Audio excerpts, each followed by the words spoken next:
Hello, everyone at Safe and Just Michigan is thrilled that you're joining us today.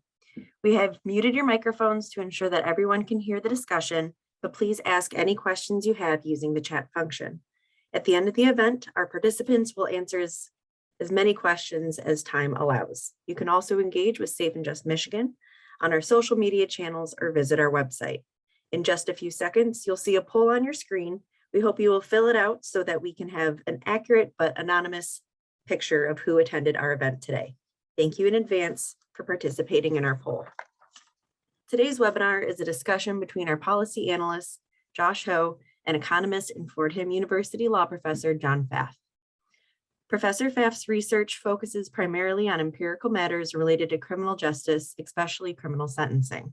He has paid particular attention to trying to understand the causes of the unprecedented 40-year boom in U.S. incarceration rates, and his recent work has focused on the crime spike in the United States over the last 2 years.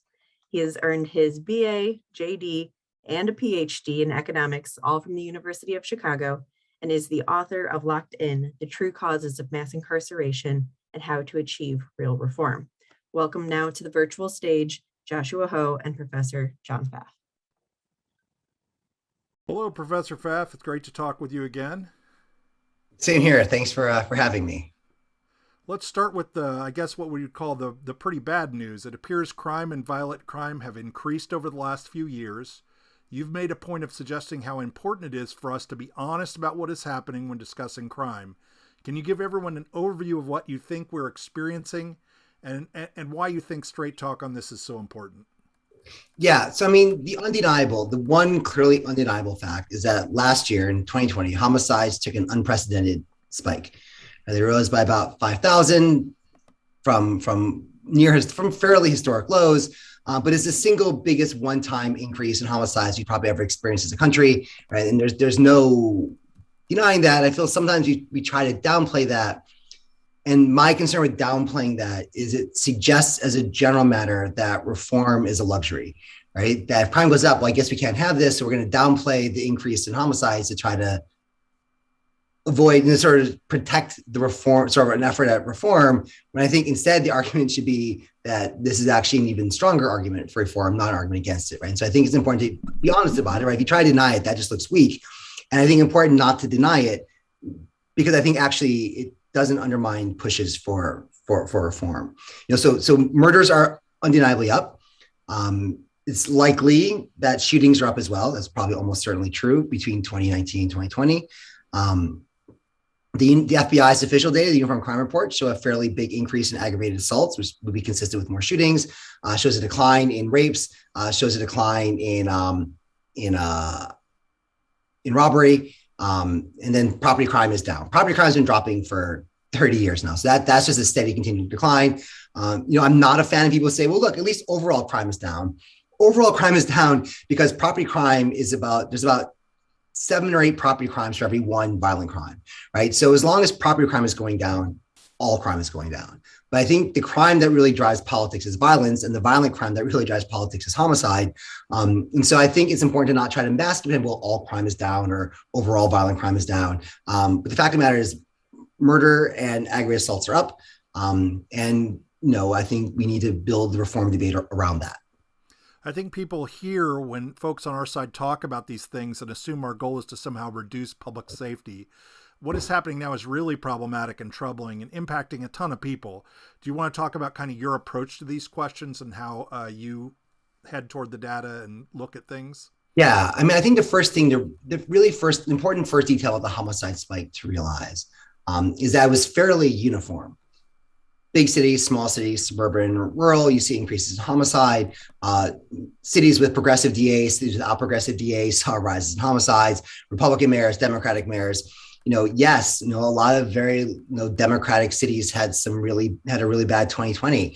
Jacksonville, Florida, the largest Republican-led city, saw homicides reach near historic, if not actual historic highs in 2020 as well, right? And so it's hard. Fort Worth too, yeah, lots of GOP-led cities, yeah. It's hard to pin this to reforms because reform and unreformed alike, or more reforms, less reforms, they all saw increases and fairly proportional increases. Yeah, one of the more surprising things about 2020 versus other years of rising homicides, like 2015, is that in most years when homicide goes up, it's a couple of cities having a really bad year, right? So for example, in 2015, 10% of the national increase in homicides, just the national homicides, came from about 5 neighborhoods in Chicago, right? Chicago just had a horrible year and it drove the national numbers. When you look at sort of the 2020 numbers versus 2019, what you kind of see is that each city kind of rose. If you look at city data, each city kind of rose in proportion. So cities had like 1% of homicides in 2019 had 1% of a much larger number of homicides in 2020.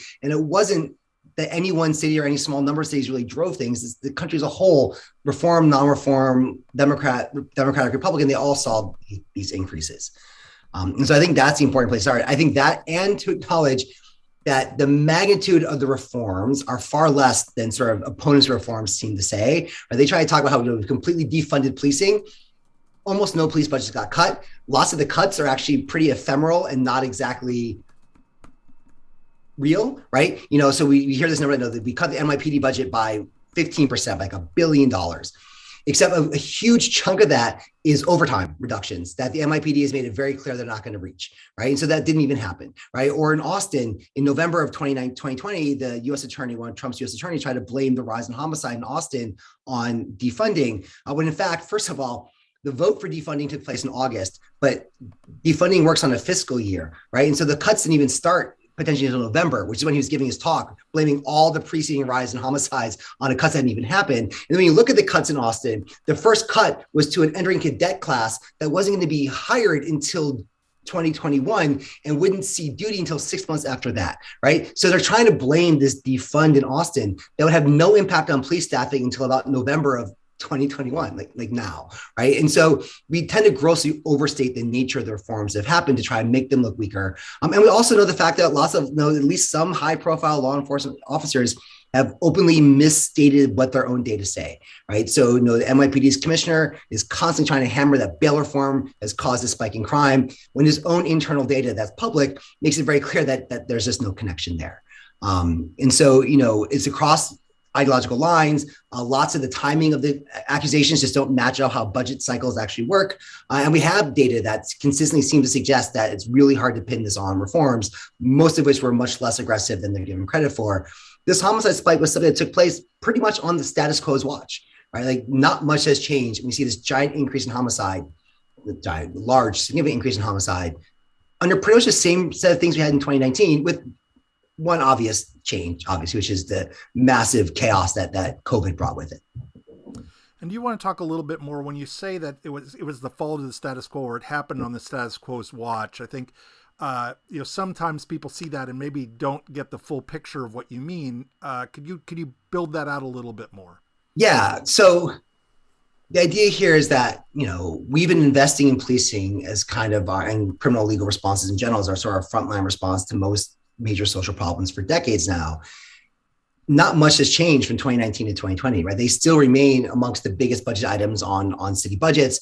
Their staffing hasn't diminished all that much, if at all. The bail reform laws we passed have been fairly minor. The budget cuts we made, sort of this defunding push, most of them are very, very small. Many of them are kind of ephemeral, and most haven't yet gone into effect, right? And so the law enforcement situation in 2020 was very much the same law enforcement situation as 2019. And so to try to say that the small reforms we had in a small number of places drove this unprecedented nationwide increase in murder just seems very hard to argue. Yeah, we'll dig a little bit deeper into the police stuff in just a second. But one of the points you often make in your writing on this topic is that we tend to, it's kind of about how we count things. We tend to care a lot about officially reported crime, but we don't seem to care very much about the kind of massive costs and collateral consequences generated by the criminal legal apparatus. Can you talk a little bit more about that? Yes, absolutely. So, I think the first thing is sort of useful is to understand what our crime numbers are, right? So the primary crime number we have, this thing called the Uniform Crime Reports. It's been around since the 1930s. It's actually undergoing a massive change between this year and next year, which is going to cause largely chaos understanding what happened in 2021. But it asks police departments to report voluntarily to the FBI crime data every year. The FBI then sort of, centralizes and publishes. We know that lots of agencies don't report. We know that lots of agencies don't report every month. We don't know why they don't report data for every month. It could be this, in the smaller departments, maybe the guy who gathers data who's also a beat cop is just sick that for too much that month. Maybe they underreport months where crime is really high to look better. Maybe they underreport months where crime is really low because they don't want to jeopardize their funding. You don't want to solve crime too much, right? We don't really know why these errors are there. We know there's systemic underreporting. Even major cities don't report every month of every year for every crime. And so the FBI gathers these things. And we talk about crime in this uniform crime reports. What it is crimes that have either been reported to the police that the police then establish as being is true or sufficiently credible, or crimes observed by the police themselves. So if people don't call crimes in, they don't show up. We know from a different data set, the National Crime Victimization Survey, that about half of all non-homicide crimes go unreported to the police in the first place. We also know that if the police don't want to or can't get to the crime in time, it doesn't get recorded. So Jeff Asher, a researcher in New Orleans, had a paper, an article in one of the papers showing that the lack of staffing for the NOPD, New Orleans Police Department, meant they responded to crimes so late that they kept not being able to verify them, and it caused the crime numbers to be off because they just didn't get to crime scenes in time, or you get there and they just don't want to report them. And so, and we're just looking at a handful of crimes: murder, aggravated assault, robbery, rape on the violent side, and then on the property side, burglary, theft, car theft, which is not well reported, and arson. I'm sorry, and arson, which is what's not well reported. So it's a very narrow definition of crimes. It's just 8 crimes, more or less 7 if you drop arson, and it's based on sort of people calling into the police and the police reporting it to the FBI. There are other ways of looking at this, and some of them tell very sort of interestingly tricky stories, right? So we can look at murder through the FBI murder data, but murder shows up somewhere else too. It shows up in the CDC's national vitality statistics, right? Every time someone dies, someone, coroner, medical examiner, doctor, has to fill out a death certificate. And all of those death certificates go to the CDC, and they start to compile a big picture on sort of how people died. Politics are still at play here. The paper came out about 2 or 3 weeks ago showing the fact that the CDC also gathers data on how you died, not just that you perhaps died by an act of violence, but were you shot, were you stabbed, were you poisoned, were you shoved off a cliff? Pushing or shoving, falling is a category. But one of them is death through other legal means, which means killed by a police officer, basically. And one recent study showed that those murders, those deaths are underreported by about 50% in the CDC data, right? That they just classify them as random murders, not as police-caused murders. So it's not completely unreliable, totally reliable, but it gives us a much different way of thinking about this, right? So yes, murders went up, but what else went up in 2020, we believe, when the data comes out publicly, are drug overdoses. Murders jumped by about 5,000. Drug overdoses rose by about 20,000. So murders go in the CDC data, it goes from about 23,000 to about 28,000 for murders. For drug overdoses, it goes from 70,000 to 90,000. Police affect those as well, right? Murders and suicides and car accident, car deaths, vehicle deaths, those are all things that police also control, right? And while more police do reduce homicides, maybe at too big a cost, but they do reduce homicides, they probably increase drug overdose deaths, right? Police are a group that tends to resist things like safe injection sites. They resist Naxalone. They favor much more aggressive responses to drug use than a public health perspective would take. And so we hire more cops to push down murder. We have to realize that means we're hiring more cops to be the frontline responders for drug cases. We're hiring more cops to be the frontline responders for mental health cases. That's going to cause suicide and drug overdose numbers perhaps to go up. That's an important part of this balance. I know we don't have definitive answers, and we probably won't for a long time, but I've heard the following explanations for what's happening. I've heard COVID preventing the delivery of critical goods and services. I've heard the post-George Floyd crisis of confidence in police and policing. I've heard the Ferguson effect. I've heard the George Floyd protests themselves, an increase in firearm purchases, and increases in the carrying of illegal firearms, increased drug use and overdoses, increased releases from jails and prisons as a result of COVID, and of course, criminal justice reform. Do you kind of have a take? Is there a take you have on what's going on or what the most likely causes are? Let's start by pointing out the fact that we think, and even this is tricky, that crime started dropping sharply in the early 90s. 91, 92 is the official onset of this great crime decline. Great crime decline started 30 years ago. We still, though economists and social scientists in general, still struggle to explain that. Right? We've had 30 years to explain the great crime drop, and we still don't fully understand it.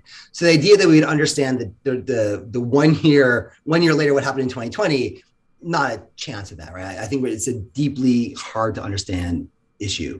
That said, right, I have no doubt COVID played some sort of role, right? What exactly that role is, it might be that we can never fully disentangle what COVID did, right? Because COVID did so much all at once, right?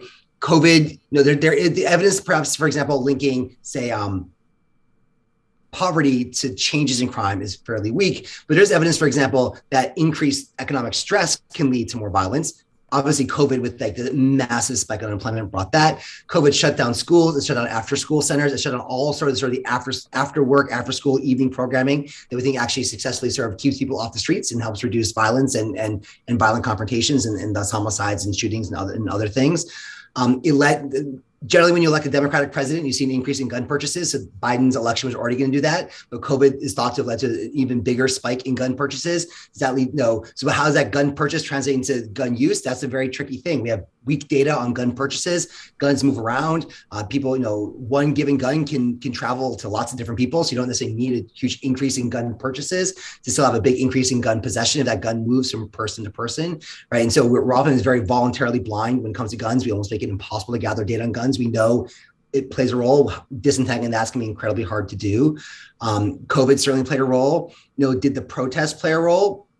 Possibly, right? For all the reasons people stated, right? Did they lead to pullback? Maybe, although the connection between Ferguson effects and homicides has been repeatedly undermined, right? Even the people at the forefront of sort of empirically testing for the Ferguson effect have argued that when it comes to homicide, the effect there seems to be pretty weak, at least in the pre-COVID examples of it.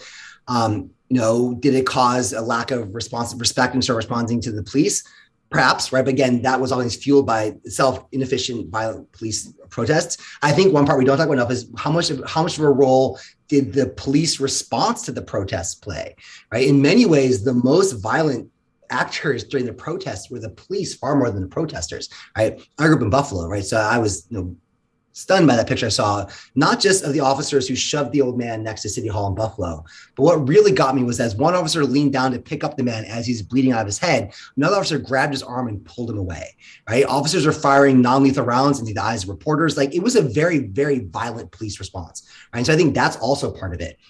It's going to take us, and I think also it's worth pointing out that if you look at, we have granular day-by-day city-level data on homicides for about 20 cities over 2020.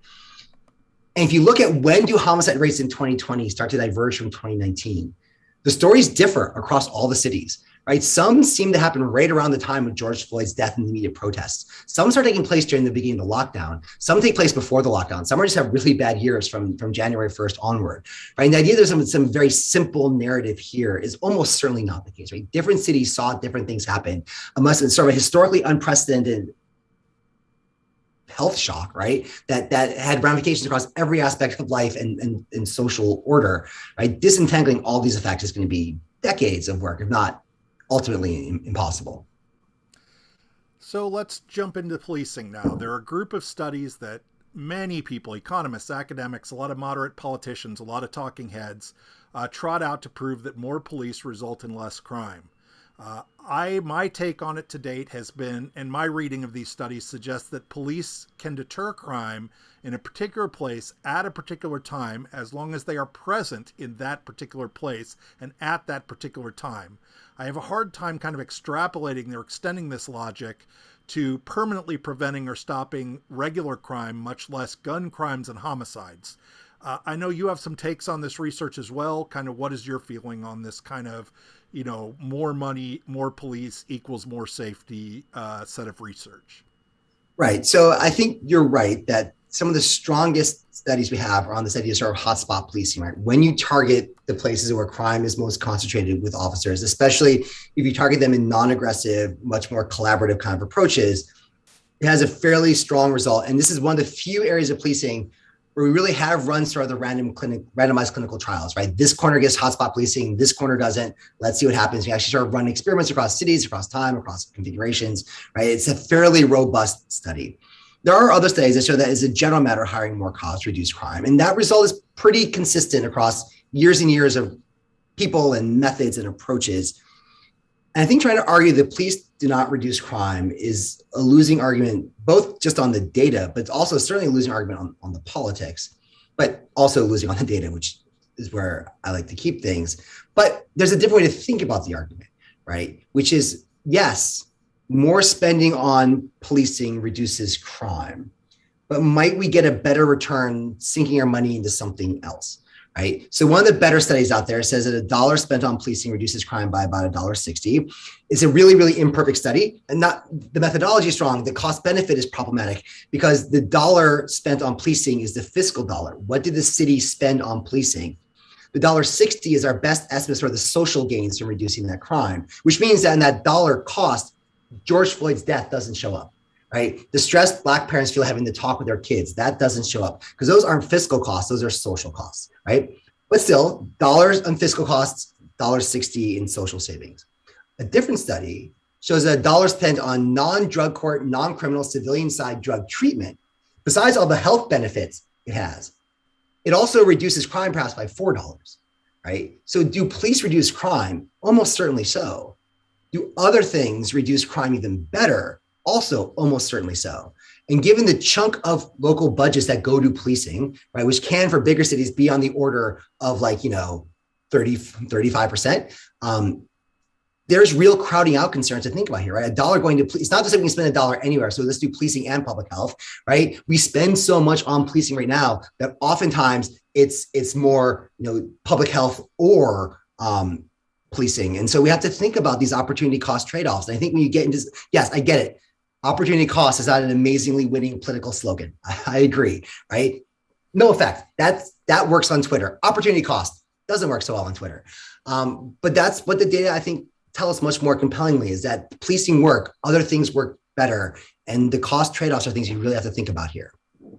Yeah, especially at last I looked, it seems like we spend about $80 billion a year in this country on policing, and then another approximately $80 billion on incarceration. If you think about there being an opportunity cost to, or cost to other things we could be doing with at least some of that money, it seems a little strange to me that we don't even have that conversation, regardless of how maybe it comes across on Twitter. Am I crazy here? I think you're right. And I would also add that I think that the policing and the prison opportunity costs are different, right? Policing is a huge chunk of city budgets. Prisons are actually a fairly small chunk of state budgets, right? Well, I should also say jails. I'm sorry, I didn't say jails. Right. And so jails are county budgets where they sort of fall in between those two, right? And also counties just have less to do, right? So that there's fewer things they're squeezing out. Which I think matters because I think on the prison side, you really can say, let's just invest in everything and then we can eventually scale back prisons because you don't really have to worry about the trade-off at the state level. I think at the city level, these trade-offs are a lot more urgent, especially in sort of our post-COVID economies where things are really struggling to get the tax bases back up. I also have the fear that as police move more and more towards increased physical presence, it seems like they spend a lot of their money on physical presence and surveillance, that there will be actually less and less freedom and more constant government surveillance. I know in cities like Detroit, cameras and algorithms are being trained on people constantly. Is this kind of notion of liberty versus safety relevant here also? I think it is. And one concern I sort of have with the more sort of camera algorithm shot spotter approach, right? So the microphones that try to pick up, gunshots and try and triangulate to see where the gunshots took place, is that they're relatively cheap, right? We spend a lot on policing. I think it's worth pointing out that the numbers here are imprecise, but somewhere I think on the order of, at least 2/3, 3/4, in some cities even more of that is wages and benefits, right? Policing by and large is employment, right? Which is what makes investing in policing so tricky is that when you invest more in policing today, you create a bigger body of people who want to fight to keep their jobs tomorrow, right? So you scaling back police spending in the future tougher because the only way you cut spending is to cut jobs. And I think people sometimes are in denial about that. I know, slight side note, I think we're pointing out for a while, there was this cartoon that got really popular, show this police officer holding all these like big boulders, right? Like public safety and mental health and drug addiction and all these homelessness and all these things. He's holding all these things. And sort of this pro defund argument, look, let us all take these various rocks and we'll take homelessness over to public housing and we'll take drug addiction over to public health and we'll take, other things over here. And it was left with like the officer just holding public safety and everyone was smiling because now the cops are doing the jobs they want to do. And that's true. Cops don't want to do mental health stuff and drug addiction stuff. They'd rather focus, I think, most on the public safety side. But the catch is that if we're going to fund all those other programs, the way you cut funding from policing is by cutting jobs. That's it. There's no other place to make savings. And so the only way that officer is left with public safety and homelessness is being handled by public housing is either we spend more money across the board or we take money away from the police to get public housing. But that means taking jobs away from the police and putting them in public housing, right? And the police are going to resist that. So make sure, so that's one challenge you face. In a time of tight budgets, increasing cops generally comes to increasing payroll. That's a tough thing to increase. That makes things like ShotSpotter and all these algorithms and cameras seem more appealing because they're very cheap. That means they're going to be very durable. They're not going to go away, right? And so once we have them, undoing them is incredibly hard. And so I think we have to be very cautious about trying to think about what we do today in response to the homicide rate today. We want to think about how can we do in a way that is most amenable to preserving reform efforts in the future. It's why I'm actually a huge proponent of we're going to spend money on anything, spend it all on overtime, as much overtime as we can, right? Which I know is in fact, most of our cuts come from overtime. Let's cut overtime as opposed to overtime. But here's the great thing about overtime. It's not a new camera that's never going away. It's not a new officer who's going to be there for another 20 years and not want to lose his job.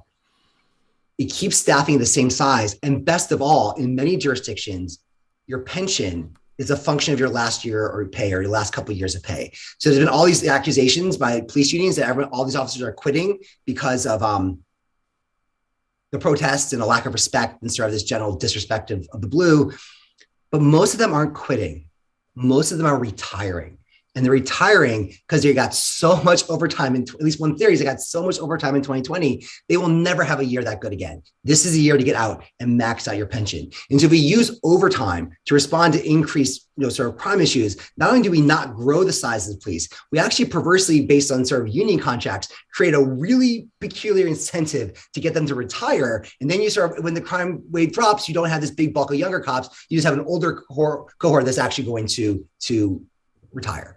And so I think we have to think very carefully about how we respond to this moment. I think the digital things you talk about have the appeal of being cheap, but that cheapness makes them very hard to remove and very easy to maintain. And I think it is something we should be concerned about. We talked earlier about kind of police effectiveness studies, and then you just brought up the cartoon with the person left holding the boulder that says public safety. And there's kind of another side to that, which is that while it may be true that police generally decrease crime, and I kind of hinted at this earlier, police clearance rates are actually fairly low for serious crimes, and there's some argument that police don't actually prioritize solving serious crimes with their budget money to a great degree. Anthony Braga recently published a summary of research that suggests that they would solve more gun crimes if they put more resources into solving these crimes, which doesn't seem very surprising to me. But even that would happen after the fact. Should we be doing a better job of highlighting what the police are actually doing and prioritizing? And what about this whole problem of clearance rates and solving crime? Right. Yeah. So the clearance rate issue, I mean, I think people might not understand how serious it is. The clearance rate for homicide is about 2/3, right? So about 2/3 of all homicides result in just an arrest, not even a conviction, just an arrest. About 1/3 of all murders, no one gets arrested. These are very racially, there's a lot of homogenation across race in that number. So there's a fantastic book called Ghettocide by Julie Obi. She was a reporter for the LA Times. She was embedded with a homicide unit in the south side of Los Angeles. And for a while, it was thought to have sort of the best homicide records of anyone in LA, even better than LAPD. She kind of had the best set of homicide data. And her data showed that about 2/3 of all murders in LA resulted in arrest. But the victim was a Black man, it dropped to 1/3. Right, so 2/3 of all Black men saw no one arrested for their death. Once you get past homicide, it gets worse. Aggravated assault, armed robbery starts dropping down to 50%, 40%, rape is around 30%.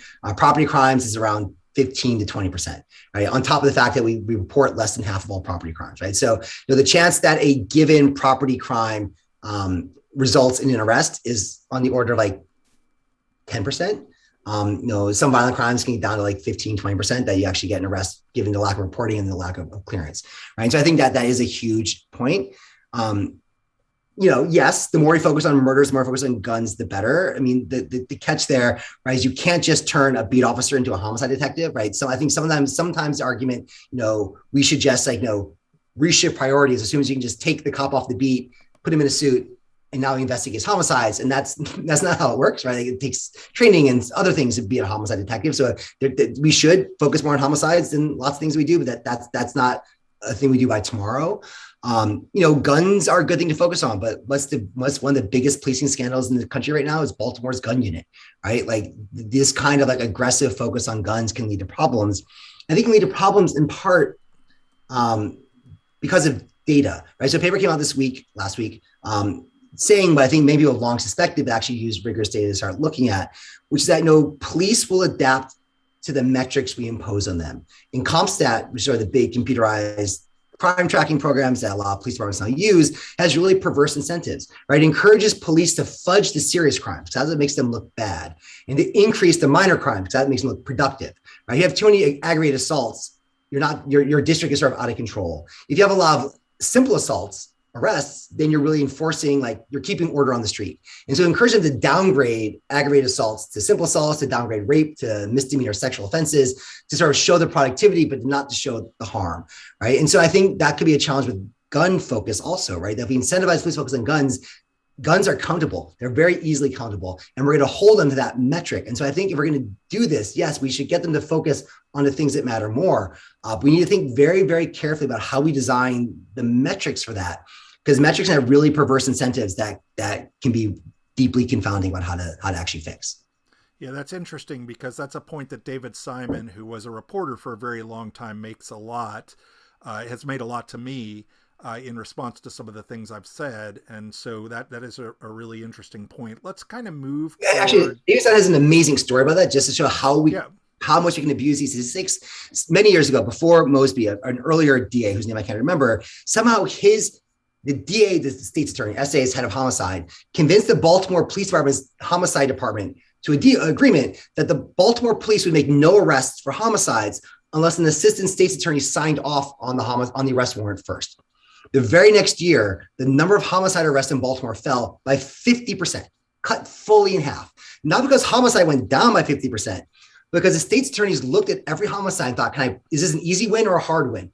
Hard win, not signing it. Easy win, sign it. Because their DA was going to run on his homicide clearance rate. And so you want to make sure he only prosecuted homicides he could win, keep his rate at like 99%, and they just wouldn't sign off on homicide cases. That'd be hard to do, right? So, you think of the crime that's least amenable to sort of that kind of abuse is homicide. And in Baltimore, they did it by fully 50%, right? And so people are going to very much go to the numbers we give them. And that's something that people ask me, I always complain about lack of data. So what data should we gather? And I panic, right? I don't know, because I know that whatever metric I tell you, it's going to be gamed. And so you have to think really hard about how do you design metrics that are less amenable to gaming or get gamed in the direction you want them to be gamed in. Yeah, just to go full circle, for those who don't know, David Simon produced a show called The Wire, and that show actually had their third season, was essentially about what David was just talking about, how police juke stats. And so let's kind of move more towards solutions now. You recently wrote a thread on Twitter about the kind of possible opportunity costs of using police-only approaches, which we've talked about a little bit before. Patrick Sharkey has also written about this quite a bit. But you also said earlier that there's kind of this jobs problem, this jobs program problem.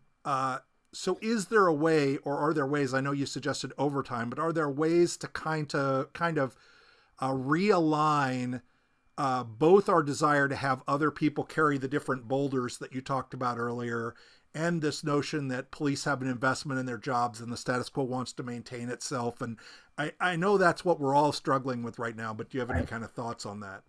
I mean, putting aside the perhaps sometimes overstated dire state of local government finances, right, which is, it's not a trivial issue in 2020, 2021.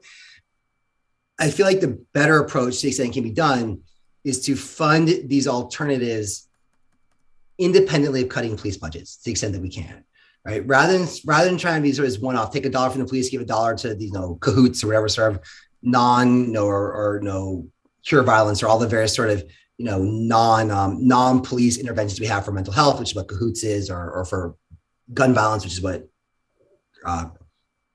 cure violence is focused on. Just fund them directly, right? Because one, that would allow them to prove themselves with the police there, right? And so instead of this sort of this competitive thing, right?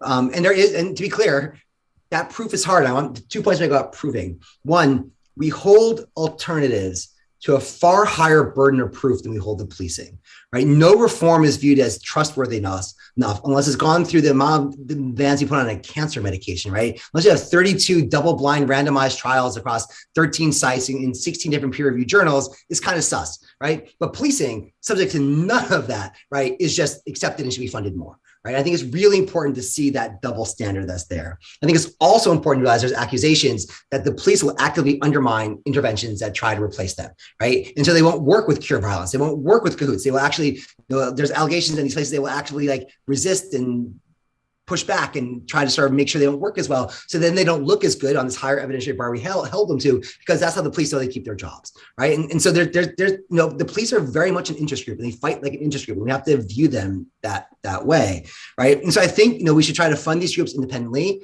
of cutting the police budgets, so they can sort of prove themselves and sort of develop their own political investment. And then down the line, you sort of an actual countervailing interest group that has a track record, rather than sort of cutting police funding today, right? And I realize that's a tricky thing to do at a time of sort of deeply suffering city budgets.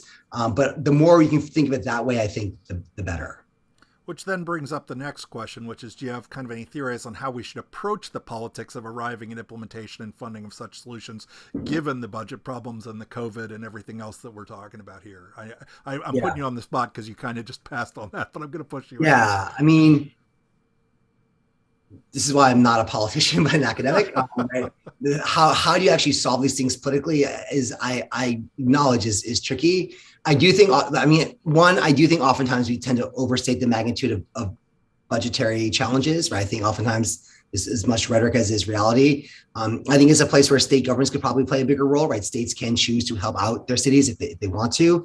That obviously won't fly in red states. In fact, anything one of the more under the radar things we're seeing in red states is this huge issue of local preemption.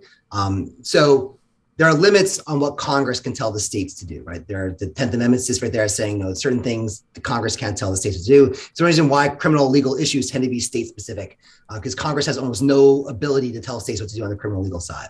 Cities have no protection from state governments. Cities are viewed as legally the pure creation of the state government. State governments can do anything they want, right? So states like Texas and Florida have passed anti-defund bills, right? So it's illegal for states to cut their budgets by more than much. I think in many states it's illegal for the city to cut a police budget by more than whatever the proportional shortfall in state revenue is that year.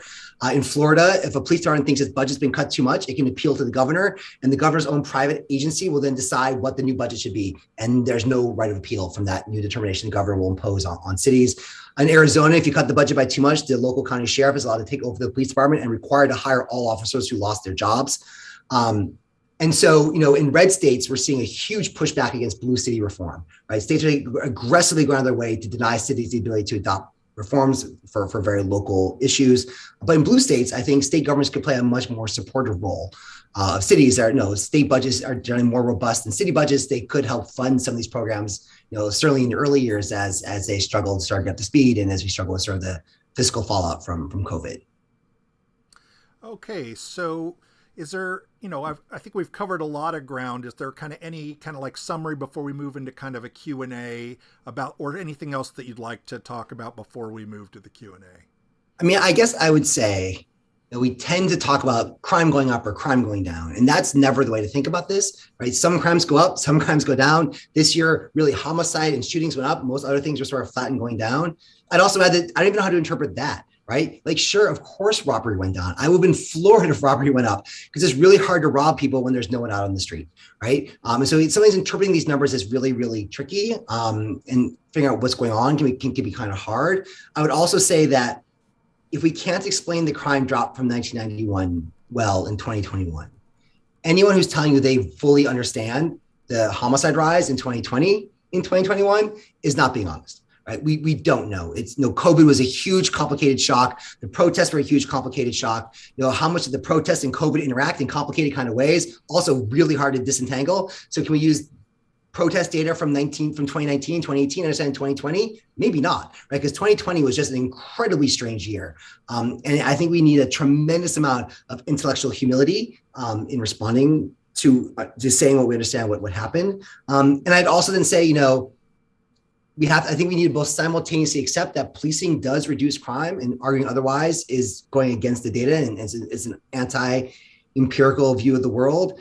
But arguing that the police are an incredibly socially expensive way of responding to something when we have far better options is a much more powerful and much more data-supported argument to make. All right. So the first question we kind of talked about a little bit. Someone suggested that that COVID exposed opioid addiction, and the violence is a direct result of addiction. Do you have any thoughts on that? Right, so is the claim that COVID contributed to opioid addiction, or well, that it made it more bare, it sounds like, and that a lot of the violence has come out of problems with addiction. Is that, do you see data that suggests that, supports that, or anything like that? Hard to say. One of the more interesting traits about sort of the post-opioid heroin market was how distinctly nonviolent it was, right? So in the book Dope Sick, not the TV show, which is a fictionalized account, but in the book Dope Sick itself, which is a nonfiction account of sort of the rise of heroin as COVID supplies got cut off as opioid supplies got cut off in response to the opioid crisis, is that the biggest Mexican cartel that brought heroin into the United States actively eschewed violence, right? No one was armed. They chose to deliver in ways that avoided violence. Like they aggressively went out of their way to sort of avoid confrontation, right? And so sort of the street level violence can be associated with certain drug markets was just not the case with the sort of the post-opioid heroin market. I think we've been aware of sort of skyrocketing opioid deaths for a while now. I think that we're aware of. I'm sure, I know the overdose death rate went up tremendously. I have no doubt COVID played a role in that as well. I'm not sure how much we can sort of tie COVID to the opioids, to violence, right? I feel like there's sort of there could be something there. I feel like there's a lot of different moving pieces in a way that make it really hard to say there's much of a very strong connection between those three. At least my initial belief would be that it's going to be something more attenuated. Someone else asked the question, have other countries seen a similar trend in the increase of homicides? I don't know if you know the answer to that, but... As a general matter, no, right? And, oftentimes rebuttal to it's COVID, people like to point to places like El Salvador and Guatemala that tend to have much higher rates of violence, but did not see a subsequent increase in violence. That said, every country responded to the opioid crisis. And sorry, the COVID, I can't keep these two different pandemics straight. To respond to the COVID crisis differently, right? And so I'm not entirely convinced that, we can use Guatemala and El Salvador as really great control groups for the United States to argue against COVID. I think it's more likely that even within the United States itself, we saw a great variation in sort of what was COVID, what was non-COVID, what was protest, what was pre-existing trends. Right? I think there's enough going on just within us that any effort to tell, we don't need to compare us to Guatemala or Honduras or El Salvador because we ourselves are not one single coherent story. Right. I think too often we're trying to tell a very, very simple narrative for something that is, we are a vast, sprawling country of 300 and some million people. The idea that be one simple explanation is not it. Even COVID itself might manifest itself differently in different cities going through different situations. It clearly played a role. Disentangling that role is going to be tricky. Okay, someone asked, if one defunds the police by taking away some of their functions, such as dealing with homelessness, one needs to lay off some police, but one also needs to hire some housing department employees. Shouldn't this mitigate police from fighting to keep their jobs? Honestly, I don't think your average police officer is going to put down their badge and become a social worker, right? They selected in that profession for what that profession had to offer. And I think social work is not, they might grudgingly choose to do it. But I think we don't randomly assign people to civil service jobs. And so we can't randomly reassign them without expecting there to be some loss of ability there. And so I don't think they're not going to make that move. Also, as a general matter, I think the pension offerings in non-policing departments are much lower. And so it's going to be a genuine overall kind of hit. And the social status thing changes, right? The role of police in society has shifted quite a lot. To me, I find sort of the change in TV shows is a fascinating commentary on policing, right? You think about Perry Mason and Matlock, sort of the 60s to the early 80s. These are shows where the defense attorney was at the center, right? Cops lied, and you were trying to show the cops are wrong to get your client acquitted. When does Law and Order, the original Law and Order, the flagship one start? In 1991, the peak of crime, right? Just before the crime boom started to decline. And, you see what sort of things, sort of this Dick Wolfification of our pop culture, right? The sense that sort of police are sort of this thin blue line keeping us from anarchy. And I think you're starting to see sort of that pushback against that. Perry Mason's been rebooted. There's a short-lived Conviction Integrity Unit show that looks utterly terrible. But the very fact that it existed, I think, was telling, right? But right now, I think police still have it's a very social, high status job. I think becoming a social worker or public housing person wouldn't have that, and you won't see that kind of shift, unfortunately. This isn't really a question, but since one of kind of the dean of criminal justice reform in Michigan, Representative LeGrand, seems to be in the room, he did say that there's strong reasons to hope that this state, at least in Michigan, which has a red legislature, will do some state support for some of these organizations. I would agree with that, working in the legislature as well. So yeah, and to be clear, not all red states are the same. And to be fair, I live in what is nominally one of the bluest of blue states, and our nominally Democratic governor used the COVID crisis to blow up bail reform, right? So blue states can be very punitive, red states can be more progressive, right? It's not consistent. The one thing I have found is that while there's a broad bipartisan agreement on prison reform, there's far less consensus when it comes to policing reform. You're far more likely to see this kind of resistance when it comes to policing as opposed to incarceration. Okay, the next question. I've seen some studies that reject the Ferguson effect theory and have instead pointed to public scrutiny as a reason for rising crime, at least in the post-2015 theories. Your thoughts on these studies, and what are the policy ramifications? Yeah, so I'm not sure I'm familiar with the studies. I'm familiar with the studies showing that the Ferguson effect, to the extent it exists, is weak and tends not to affect violent crimes. I'm not sure the one about public scrutiny is the claim. I'm not sure if you're familiar with either, Josh. It's a claim here that public scrutiny of policing in the wake of Ferguson caused the police. It wasn't always the police just find a protest. Yeah, I think this is a response to what I was saying earlier when I suggested that I was making my list of possible causes. There's kind of one school that suggests that it's actually suspicion of the police that's causing lack of, and then there's the other, which is no, the police don't have faith. Right. Yeah. So one challenge was, for a while there was this well-known paper that argued that single acts of police violence could cause civilians to stop engaging with the police, right? So there's this famous study looking in Minneapolis, which is 3 off-duty officers beat a person almost to death. And the study claims in the subsequent year, the number of 911 calls fell by about 100,000, right? So Black community is terrified, afraid of violence by the police, so we stopped engaging with the police. About 4 months ago, a study came out that reevaluated their data and found that entire result turned on a really bad day on the last day of the day they're looking at, right? It's this one outlier day of no calls kind of drove the results. And when you take if you narrow their sample window by literally a single week, the effect goes completely away, right? And so I think there's a sense that police violence and dislike of the police can cause a huge pullback on civilian engagement, but that kind of hung on one study that we now realize might not be quite so strong. That doesn't necessarily deny that effect is real, but it means that our empirical understanding of it and the magnitude of it is much weaker than we thought it was even just a few months ago, which does suggest that when we think about causes, the civilian pullback part, even if real, and you have different post-Floyd as opposed to pre-Floyd, the empirical underpinnings for that are much weaker than we thought they were. The next question is it possible the murder rate went up because witnesses weren't there to stop and intervene because of COVID? Yeah, and I think that actually points to a bigger challenge with how do we interpret the policing studies that show policing works. What they show in theory is that having someone on the street who can see something and intervene matters. The police can be those people. They don't necessarily have to be those people, right? It goes back to the eyes on the street theory, right? And then the rise and fall of great cities, right? Is that if you have people out there watching, there's less crime if there's someone who can intervene, even if it's just break up the fight rather than make an arrest, right? And so I think that's an absolute valid, not just witnesses, but people intervene in general, right? I think that's definitely a very viable argument. And I think it points to a bigger limitation with our policing studies, which say that do we need people on the street?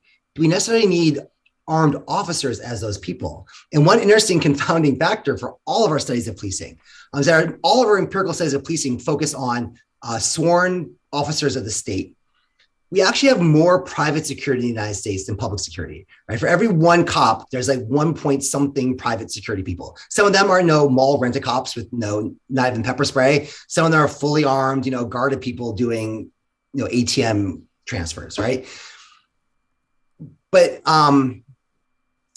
I'm not blanking on his name, the person from Princeton who you mentioned earlier, Sharkey, actually in his book, Patrick Sharkey, he talks about how, a lot of local communities during their late 80s, early 90s created these business improvement districts with city support and used that to hire private security who would police the business area and that actually help push crime down, which again suggests that we don't say need the cop with the authority to shoot. Even private security with like pepper spray might be enough, right? And so it's even our policing studies are much more complicated because they're not really taking into account all the other options that their results might be suggesting. The next question is, which state has the most violent crime and what city in particular? I'm not sure I know the answer to that off the top of my head, although I probably could make some guesses. Yeah, I don't know which state. I will say you should never compare cities because different cities look different. And so different looks can change your crime rate, by which I mean, because I was completely incoherent. Riverhead, the wealthiest neighborhood in Atlanta, is currently petitioning to become its own city. Right? It wants to leave Atlanta. First of all, that will be our natural experiment on defunding the police, right? Because the area is very low crime, but all the tax base is going to leave Atlanta, and Atlanta's going to have to defund everything if Riverhead leaves. But the other thing you realize is that if Riverhead leaves, Atlanta's crime rate goes up, right? Even if nothing changes in Atlanta, Atlanta's crime rate goes up because a neighborhood with below average crime will leave, and so the rest of the place will have a higher rate. Some cities have huge, extensive sort of suburbs still within the city lines. Those cities will have to have lower crime rates than cities that have no suburbs in their city lines because it's apples and oranges, right? That's why the FBI says don't compare cities. They don't tell you why you shouldn't compare cities. And it's because if you look at a map of a city, right, the more extensive its borders are wrapping in rural stuff, the lower its crime rate is going to be, all else constant, because it's got all the areas that just don't have people and therefore doesn't really have crime. Someone asked a question of something we talked about just a second ago, which is kind of community policing, police officers and peace officers instead of law enforcement. Some people have suggested, things like community, moving police more into communities, changing the model of how police act in communities. Do you have kind of thoughts? I mean, this is a fairly big topic that I know Joe Biden has put a lot of support into this. Right. Do you have kind of thoughts on this in general? Yeah, I know there's a general sense that community policing rarely results in community policing, right? Sort of, that sort of the other broader culture issues swamp any effort to sort of get community policing in there. I think my sense is, there are some deep cultural issues that are hard to address, and perhaps some sort of demilitarization could have an impact more in the long run than the short run, right? So I think we sort of, move away from sort of the combat cop view of policing.